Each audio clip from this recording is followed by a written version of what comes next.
Eso para nosotros es un placer enorme. Nos vamos hasta Estocolmo, Suecia, para charlar con el filósofo, con el futbolista, ex arquero, Claudio Tamburrini. Claudio, ¿cómo te va? Gracias por atendernos. Hola, gracias a ustedes por contactar conmigo. ¿Qué tal? ¿Cómo andás? Bueno, estamos cercanos al 24 de marzo y imagino que deben pasar algunas cosas por tu cabeza, pero como le decimos a todos los entrevistados, la primera respuesta es una asociación libre. Y el tema de hoy en doble cinco es fútbol y dictadura. ¿Qué cosas vienen a tu cabeza cuando hablamos de fútbol y dictadura?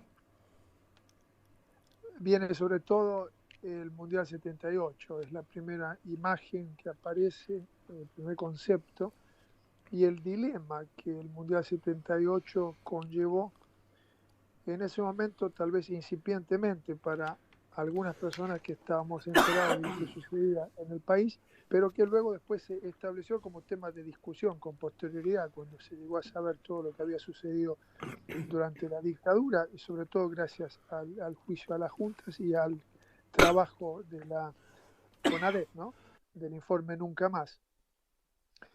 Fue un dilema realmente, un dilema la participación o no en el Mundial, primero para muchos países, muchas selecciones europeas. Se discutió mucho en Europa, eso también, como sabrán ustedes también. Y luego también un dilema a modo o a nivel personal, ¿no? Concretamente, ¿qué hace un futbolero y un futbolista, pero sobre todo un apasionado de su selección nacional, ante un campeonato del mundo organizado por la misma dictadura que lo tuvo secuestrado y que lo torturó?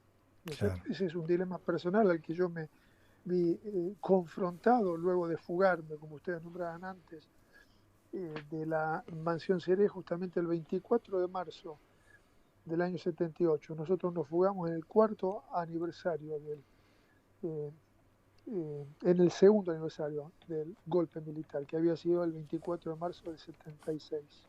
¿Y cómo resolviste ese dilema? Claro, ¿qué es lo ¿Qué te pasó claro. cuando, porque el dilema no deja de ser una pregunta, ¿no? En ese punto, bueno. ¿Y cómo lo resolviste? Y lo resolví corriendo para adelante, digamos, en vez de escapar, salí corriendo, estaba escapando sin duda, pero para adelante, que es diferente a escapar para atrás, ¿no es cierto? Yo después de la fuga, el 24 de marzo del 78, estuve escondido, literalmente escondido en varias casas de gente, compañeros, gente conocida que me cedía a sus casas para que pudiera tener un sitio seguro en donde descansar y donde reponerme. Y yo me negaba a salir a la calle, pese a los esfuerzos de mis anfitriones solidarios que pretendían ayudarme a recuperar la normalidad. Y estuve así como 2 meses más, encerrado, ahora voluntariamente, en diversas casas, hasta que llegó el partido con Perú, el famoso y recordado 6-0, también discutido 6-0. Y en ese momento, claro, el pueblo argentino se lanzó a las calles. Y en ese momento me dieron, esta vez yo creo recordar, hasta un empujón físico en la casa en la que yo casualmente en ese momento estaba viviendo, y salí a la calle con ellos, ¿no? En cuanto salí a la calle y me vi envuelto en esa marea humana, en esa multitud feliz que celebraba el pase a la final en medio de, sin duda, el periodo político y social más siniestro de toda la historia argentina. Y ahí, en ese momento, el conflicto, el dilema que yo tenía se me resolvió. No lo tuve que resolver yo.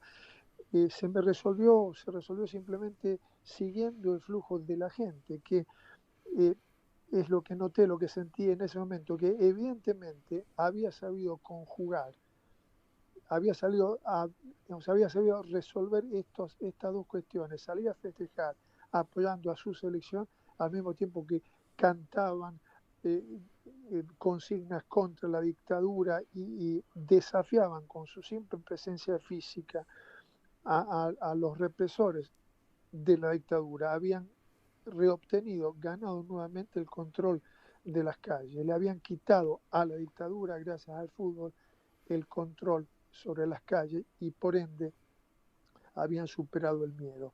Así superé el miedo yo, junto con la gente en la calle, empezando a festejar lo que después fue el triunfo en el Mundial 78. Ahí cuando contás que estuviste 2 meses guardado, escondido, después repasando tu historia, y ahora entendemos por qué también te decidiste a hacer lo que hiciste, que fue rendir exámenes de filosofía. Digo, llega esto del Mundial, vos vas a la calle acompañado por la gente, y después te presentás en la Facultad de Filosofía en la UBA para rendir exámenes después de haberte escapado el 24 de marzo del 78 de la mansión Seré. ¿No tenías miedo, terror? Que alguien diga, perdón, su apellido, Tamburrini, apareciera un grupo de tarea y en pleno examen te llevara otra vez. Digo, ¿qué cosas pasaban por tu cabeza? Tenía miedo, sí, y lo que pasaba por mi cabeza en ese momento en realidad no es muy recomendable, puedo decir ahora con la distancia que dan las décadas pasadas, ¿no? Porque sin duda fue, cuando vos la describís, la situación, entiendo una vez más que fue una conducta temeraria, una conducta irresponsable desde el punto de vista de la seguridad personal, por lo menos, que no debería haber tenido. Pero en mi afán por recuperar mi vida, por volver a tener la vida que tenía antes, contra viento y marea, eh, di algún paso temerario, cometí algún exceso de confianza y presentarme a exámenes, de hecho como alumno libre, no cursé materias, pero me presenté de todas formas a los exámenes finales como alumno libre y la posibilidad existía, como vos la escribiste recién, que alguien ahí que tuviera una actividad paralela a la académica y que estuviera vinculado con alguno de estos grupos de tarea, reconociera el apellido y bueno, y ahí se terminaba todo nuevamente o comenzaba todo nuevamente, ¿no? Pero lo concreto es que lo hice y lo concreto es que salió bien y lo concreto es también que después, sí, más adelante, a los pocos meses, adopté una actitud un poco más cuerda, un poco más sobria y comprendí y acepté también emocionalmente, sobre todo, porque tal vez yo ya había comprendido antes que no podía seguir quedándome en el país, pero unos meses después de esos exámenes acepté también emocionalmente la necesidad del exilio, ¿no? Y partí entonces sí para el exilio. Eh, Estás diciendo, nos estás contando esto de vos en la marea humana, recuperando de cierta forma tu autonomía para poder desplazarte en las calles, ¿no? Y esa es una cosa de cierta recuperación. Ahora, ¿qué perdiste para siempre ahí? En tu secuestro, en ese momento donde, bueno, donde todo dependía de un otro que decidía por tu vida. ¿Qué perdiste y no recuperaste nunca más? Esa es una pregunta muy difícil de responder porque eh, mi respuesta puede tal vez herir sensibilidades que son dignas de ser tenidas en consideración. No perdí nada, gané todo. Y ese es otro dilema que yo tengo y que felizmente lo he podido manejar bien y lo manejo con altura. Es otro dilema que he tenido en mi vida y es el hecho que el 24 de marzo es, o por lo menos fue, durante muchos años una fecha de luto para el pueblo argentino y para mí ha sido siempre una fecha de festejo, porque fue la fecha de la recuperación de mi libertad y fue la fecha en la que se me abrió una puerta que me permitió vivir la vida que vivo hoy, ser el que soy hoy, desarrollarme como me desarrollé luego, de una forma en la que no me hubiera desarrollado si no hubiera sido secuestrado y por supuesto si no me hubiera fugado. Felizmente durante los últimos años, ya más, creo que más de 10 años o 15, la democracia argentina ha tomado un paso, ha dado un paso importante, que es cambiarle el signo al 24 de marzo. El 24 de marzo, hasta hace unos 10, 15 años atrás, era sinónimo o era la fecha en la que se había producido el último golpe militar. Y a partir del cambio de signo de esta fecha, el 24 de marzo pasó a ser ahora una fecha de festejo de la recuperación democrática, ¿no? Por lo tanto, esa disparidad que existía entre mi festejo personal y el luto nacional, ahora se ha visto resuelta en cierta medida o en gran medida, ¿no? Pero la respuesta a tu pregunta es: no perdí nada. No perdí nada porque salí ileso, físicamente, por supuesto, pero sobre todo emocional y espiritualmente, y salí reforzado de Mansión Seré. Mansión Seré y esos 120 días y el desenlace de esos 120 días es un fenómeno vital que me sigue dando fuerzas, energías, entusiasmo, ganas de vivir aún al día de hoy. Y ha sido un leitmotiv, un punto central, un hilo conductor en toda mi vida, incluso en mis actividades profesionales. Escribí mi tesis doctoral sobre la justificación moral del castigo jurídico, luego pasé a escribir sobre filosofía del deporte. He hecho mi profesión y mi vida sobre la base de los 120 días en Mansión Seré. Y he ganado mucho con eso. Bueno, nadie podría pedirte, en esto que decís que herís susceptibilidades, ¿no? Nadie podría pedirte a vos nada en relación a cómo vos recomponés tu vida a partir de esta situación tan terrible que tuviste que vivir. Es decir, cada uno en ese punto trata de encontrar respuestas personales a una historia que lo atraviesa por completo, ¿no? A mí como psicoanalista se me ocurre un montón de preguntas para hacerte, pero no te las voy a hacer. Y lo que sí me interroga es cómo pensás filosóficamente esto que estás desarrollando. ¿Desde dónde te parás para pensar esto? Yo me paro en una convicción ideológica, en realidad como todas las convicciones, pero fundamentada en una postura ética, en una postura moral. Y es que, o tal vez existencial, diría más bien, y es que yo puedo elegir ciertos elementos de mi vida, pero en realidad son muy pocos los elementos en mi vida que yo creo conscientemente haber elegido o poder, o digamos, estar en el estado de elegir. La mayor parte de las cosas que nos suceden en la vida justamente nos pasan, nos suceden. No las actualizamos, no las concretamos nosotros a través de decisiones conscientes, planificadas, con un efecto esperado y después cumplido. Si eso es así, y yo estoy convencido que es así, lo único que nos queda para poder al menos intentar ser felices y vivir una vida plena y satisfactoria es tratar de capitalizar lo que nos sucede fuera de nuestro control para transformarlo en alguna meta que nosotros conscientemente hayamos elegido. O sea, utilizar el bagaje que traemos psicológicamente hablando, para utilizar un término perteneciente a tu campo profesional, y los hechos que nos suceden por casualidad muchas veces o por capricho del destino, tratar de utilizar eso y en vez de lamentarse de lo que nos ha pasado, en vez de hundirse por quiénes somos y por las falencias y las miserias que llevamos encima, tratar de transformar eso, utilizarlo, aceptarnos. En definitiva es eso, aceptarnos como somos, aceptar lo que nos ha pasado y correr para adelante, como comencé diciendo, tratando de llegar a las metas que en algún momento de nuestra vida, en la adolescencia temprana, los sueños que tuvimos en ese entonces, establecimos como el norte de nuestras vidas, ¿no? Yo eso lo he podido hacer con los 120 días de Mansión Seré. Lo he conseguido realizar. Y es en ese marco que yo ubico esos 120 días, el secuestro y la fuga de Mansión Seré.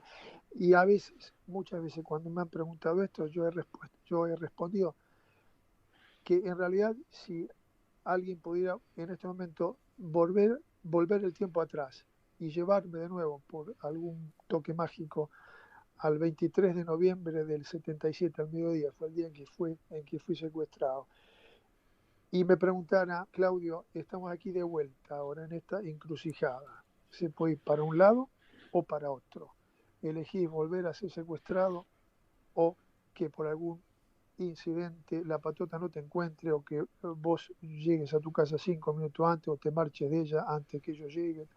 Y yo, sabiendo el final, por supuesto, Claro. volvería a elegir el camino que se concretó ese 23 de noviembre del 77, sabiendo el final, porque me ha ido bien, porque lo he podido capitalizar, porque es una parte imborrable de mi vida y fue en realidad una piedra fundacional, una de las 2 o 3 que nosotros tenemos en cada una de las vidas nuestras, una de las 2 o 3 piedras fundacionales de la vida que después viví y de quien soy hoy. Sería otra persona sin duda hoy si no me hubiera pasado eso. Y a lo mejor sería una persona mejor, más feliz, más noble, no lo sé. Pero como no estoy tan disconforme con... Y un futbolista por ahí hubiera sido, en vez de un filósofo. Es cierto, la carrera futbolística... Es lo primero que se me ocurrió cuando te pregunté qué perdiste, lo primero que se me ocurrió como el futbolista es eso, sinceramente, te voy a ser honesto. Sí, es cierto, es correcto, no lo puedo negar y lo he pensado también. He perdido, pues ese día se frustró mi carrera futbolística, correcto. Pero el punto que he tratado de expresar es que he ganado otras cosas. Y claro, yo hubiera querido tener todas, también conservar la posibilidad de ser futbolista. Pero nuevamente, la vida no es así. La vida tiene logros y tiene costos. Y casi todos los logros, yo diría todos los logros, tienen sus costes, cuestan. Lo que uno gana por un lado lo pierde por otro, lo sacrifica por otro. Bueno, a mí me tocó pagar en términos futbolísticos la vida que después construí. Hubiera podido tener otras, sí, no sé cuál hubiera sido mejor. Me encantaría saberlo, ¿no? Ustedes estarán familiarizados con una película de Gwyneth Paltrow, que si no recuerdo el nombre, Vidas Paralelas, creo que se llama. Sí. Bueno, concretamente, ella trabaja en el centro de New York, creo que es, en una oficina, vive en la periferia, afuera toma el tren todas las tardes, llega a su casa, donde vive con un chico, y a una cierta hora, metódicamente, una tarde terminante, le queda una sorpresa, compra una botella de vino, pero pierde el tren anterior, llega a la misma hora, no pasa nada.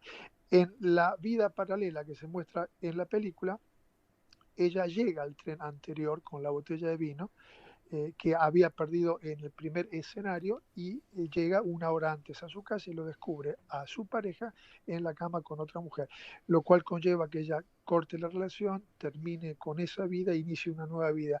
Una vuelta, se llama Puertas Giratorias la película, ahora lo recuerdo, una puerta giratoria. Las puertas giratorias, nosotros tenemos puertas giratorias, creo, en nuestra vida, algunas veces, no sé cuántas, pero seguramente más de una. Mansión Seré fue mi puerta giratoria, como la de la protagonista de esa película. La puerta giratoria de ella fue llegar al tren anterior en el escenario alternativo. Mi puerta giratoria fue Mansión Seré. Y me tiró en una dirección esa puerta giratoria. Nunca vamos fuera del fútbol. Nunca vamos a ver la tajada de Tamburini a Bocchini en la cancha Independiente. Bueno, digo, como a Bocchini. Yo tenía sueños mucho más megalómanos que atajarle una pelota digamos, Bocchini. Nunca pudimos ver la atajada de Tamburini en la final de la Copa del Mundo contra Brasil en la tanda de penales, como el Dibu. Claro, como el Dibu, claro. Yo tenía fantasías mucho más megalómanas, ¿no? Más narcisistas. Pero bueno, pero no han podido ser. Claudio, estamos hablando con Claudio Tamburrini. Hace un ratito hablábamos con Claudio Morresi y él hablaba de su constitución emocional, psicológica como futbolista que lo ayudó a sobrellevar la desaparición y muerte de su hermano. Digo, ¿cuánto te ayudó a vos ser futbolista, ¿no? Emocionalmente, físicamente, para poder decidir escapar de un centro clandestino de detención? Escuchaba a Adrián Caetano cuando hablaba de la película, es una película sensorial, pero el momento más fuerte es ver a esos 4 protagonistas escapando desnudos por una sábana, con una sábana, caminando por las calles, flacos, con la barba larga, digo, animándose a todo. Los llevaron a un lugar tremendo. Digo, ¿cuánto te ayudó tu formación como arquero, como futbolista, para decidirte y afrontar ese desafío? Físicamente fue decisiva mi trayectoria previa como futbolista, los años de entrenamiento y mi conformación física, simplemente mi físico fue decisiva, primero para soportar las privaciones del cautiverio sin debilitarme demasiado, y segundo, al no estar tan debilitado, poder concretar, realizar concretamente en términos puramente físicos la fuga planeada. En el plano emocional, que también preguntaste al pasar, recién dijiste física y emocionalmente, Sí. Contrariamente, en ese plano, mi condición de futbolista jugó un papel muy negativo, realmente negativo. ¿Por qué? Porque gran parte del tiempo, sobre todo de las primeras 2 o 3 semanas, me la pasaba lamentándome por la inminencia del cierre del libro de pases, lo cual conecta esta pregunta y mi respuesta con tu comentario anterior, o la indicación que hiciste antes al señalarme que lo que había perdido, la mayor pérdida fue mi carrera futbolística. Durante las primeras semanas yo era plenamente consciente de la pérdida que corría el riesgo de sufrir, que era no poder llegar, o sea, quedar libre de Almagro y no tener tiempo debido al cierre del libro de pases de conseguir otro club. Y era un pensamiento que me retornaba continuamente, que era torturante. En ese momento yo tenía la fantasía de poder conciliar la experiencia que estaba pasando en Mansión Seré con la continuación de una carrera futbolística, ¿no? Luego después ya cuando fugado renuncié o tuve que renunciar a la carrera futbolística por razones de seguridad, ¿no? Razones obvias. Perdón, perdón, Claudio, decís una figura torturante en un lugar donde te torturaban. Y vos en ese momento pensabas, pucha, el libro de pase cierra y me quedo sin club. Autotorturante, un pensamiento recurrente y autotorturante. Y tenía que completarlo, debo completar, torturante también para mis compañeros de celda, porque no los dejaba en paz. Ellos tenían bastantes problemas ya con el simple hecho de estar recluido ahí y ser torturados como yo era físicamente y emocionalmente y mentalmente. Además me tenían que aguantar a mí la lata de estar constantemente quejándome de que no iba a conseguir el club porque se estaba por cerrar el libro de paz. El primer título del libro que ustedes nombraron, sobre el cual se filmó la película Crónica de una fuga, después se le cambió el título al libro cuando se hizo la película, pero la primera edición de mi libro está titulada Pase Libre, la fuga de la Mansión Seré. Justamente por este fenómeno, ¿no? que fue realmente un pensamiento autotorturante y que afectó negativamente a mis compañeros de celda también. Sí, en realidad esto que decís, más allá de que es impactante, no a los que sentimos el fútbol de una manera hasta identificatoria y que nos representa a niveles impensados, no suena tan loco, quiero decir, aunque puesto en tu palabra y en el contexto... Conociendo la historia y lo que claro, viste, en realidad cobra otra dimensión, pero se entiende perfectamente porque digo, en ese momento el joven lo que quería era volver a su normalidad y ser lo que quería ser, futbolista. Claro, era mi proyecto en ese momento, porque yo estudiaba filosofía paralelamente, pero el proyecto de filosofía o de ser académico o filósofo o lo que fuera en el futuro, en ese momento estaba subordinado a mi proyecto futbolístico, que era prioritario, por supuesto. Me ha costado mucho tiempo aceptar esa derrota. Porque en términos futbolísticos sí, debo reconocer, como has señalado vos antes, ¿no? Que el secuestro conllevó una derrota, conllevó la supresión o la finalización de mi proyecto futbolístico. Lo que yo remarqué antes fue que me dio muchísimas cosas más también, que si tengo que elegir y que sopesarlas unas contra otras, porque no me puedo quedar con todas, la vida no es así, no podemos, digamos, tener todas. Si tengo que sopesar una cosa y otra, valoro más lo que conseguí eh, a través, no quiero decir gracias al, por supuesto, sino a través del secuestro, eh, pesa mucho más que lo que perdí, el proyecto futbolístico. Pero que fue una pérdida, eso no hay forma de negarlo, por supuesto. Claudio, antes de entrevistarte, me puse a rever tu declaración en el juicio a las juntas, que es estremecedor, ¿no? Poder escucharte y con qué claridad te expresaste. Quería preguntarte porque seguramente en Estocolmo también estuviste pendiente de la película 1985, donde se aborda esta temática, y sé, y si no corregime, que colaboraste con el alegato final, con el fiscal Estracera. ¿Qué te pareció la película? ¿Qué sensación te dejó, si es que la viste? No la he visto todavía, y no la he visto simplemente por una razón casi nimia o una razón doméstica. Las razones domésticas son también importantes, ¿no? Pero yo quiero ver esa película junto con toda mi familia. Yo tengo 3 hijos, ¿no? Somos 5, o sea, mi mujer, yo y nuestros 3 hijos. Mis 3 hijos, y por supuesto mi mujer también, hemos visto juntos varias veces Crónicas de una fuga. Y la volvemos a ver cada tanto, cada 2, 3, 4 años.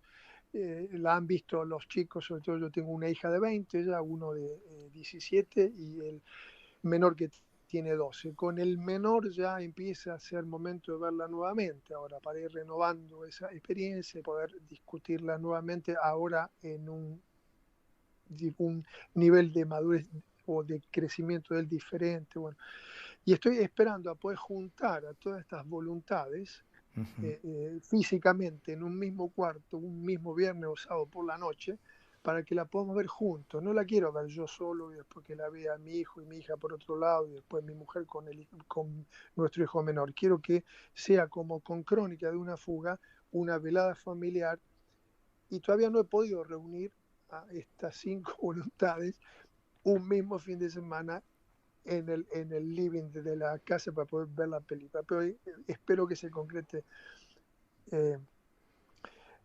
prontamente, dentro de poco. Claudio, ¿y qué le pasó a tu familia y qué te pasó a vos cuando vieron por primera vez la película, Crónica de una fuga? Sí, yo quedé fascinado, ¿Te gustó? fascinado. Sí, sí, fascinado, fascinado. Porque eh, realmente, se lo dije también en su momento a Adrián Catano, yo no cambiaría una sola cosa en esa película. El relato, y no estoy hablando de la técnica cinematográfica ni de su trabajo como director, porque no osaría manifestarme sobre temas que no conozco, pero el relato, él la definió, han dicho ustedes, como una película sensorial, y es exactamente eso. Yo creo que se puede percibir el olor de los personajes, el, el, el miedo o el olor a miedo que destilaban esos cuerpos a través de la pantalla. Yo creo que estando en la sala, la primera vez yo no tuve palabras para describir lo realista que era ese relato, lo fiel que es ese relato a lo que realmente sucedió. Eso también Adrián y los guionistas lo respetaron a rajatabla, debo reconocerlo y quiero reconocerlo públicamente.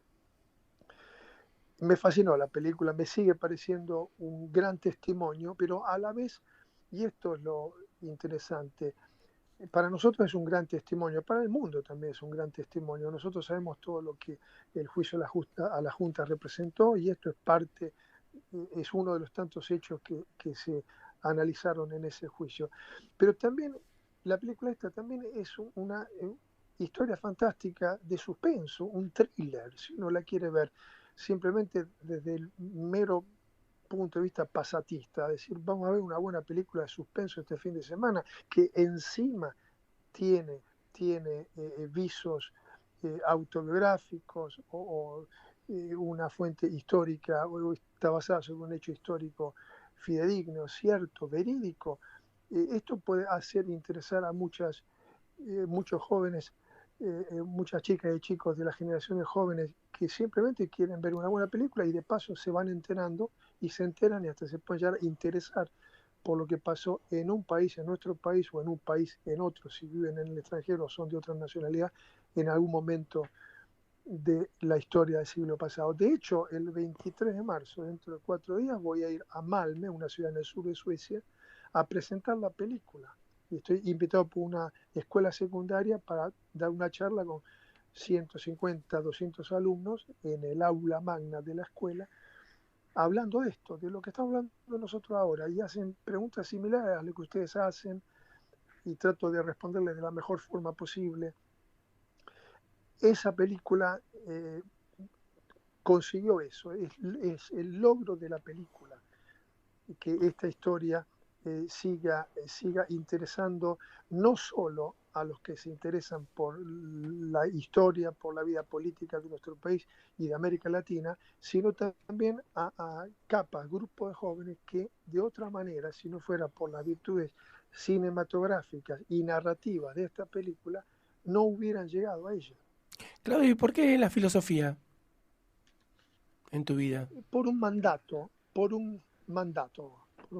si vamos a hablar en términos psicológicos, psicoanalíticos, por un mandato. Yo de joven decidí, fascinado por una profesora de filosofía que tuve, que me parecía brillante, decidí que quería deslumbrar a toda la humanidad siendo igualmente de brillante como lo era ella, como ella me deslumbraba a mí.